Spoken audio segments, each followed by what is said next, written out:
नमस्ते. मी पौर्णिमा तुमच्या सगळ्यांचं स्वागत करते माझ्या यूट्यूबच्या आणखी एका व्हिडिओमध्ये. तर खूप दिवसानंतर आपला लॉंग व्हिडिओ येतोय.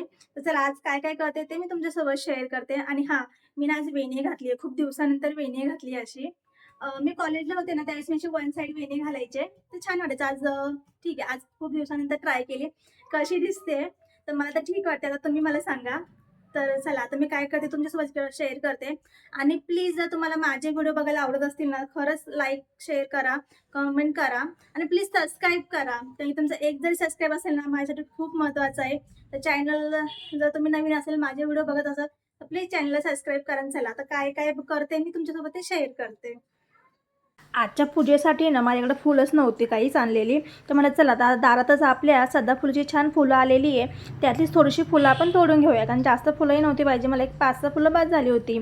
तर मस्त बाहेरचीच मी फुलं तोडून घेतली आणि छान इथे मी पूजेला सुरुवात केली आहे. मस्तपैकी इथं बुद्धांच्या मूर्तीसमोर आधी दिवा लावून घेतला. अगरबत्ती नाही, मेणबत्ती आणि धूप लावली होती.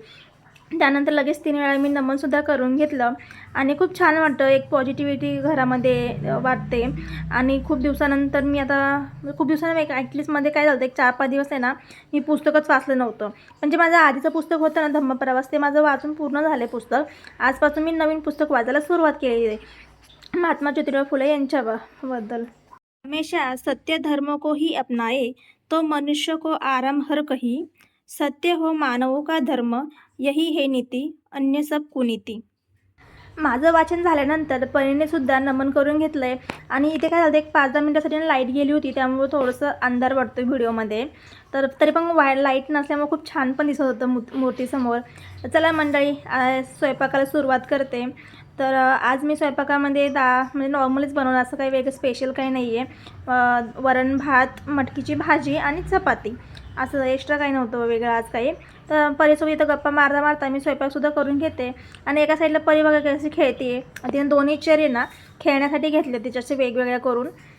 आणि त्यामध्ये मी तिला थोडंसं पीठ दिलं होतं, तर ती पण मग चपातीच बनवत होती. तिचं छोटंसं आहे कोलपा, त्याच्यावरती ती चपाती बनवते. तर आम्ही स्वयंपाक करत होतो, पण तर बाबासुद्धा आले होते आणि पप्पांनी आमच्यासाठी ना खाऊ घेऊन आले होते. तर डेली येताना पप्पा बिस्किट आणि हे घेऊन येतात दूध.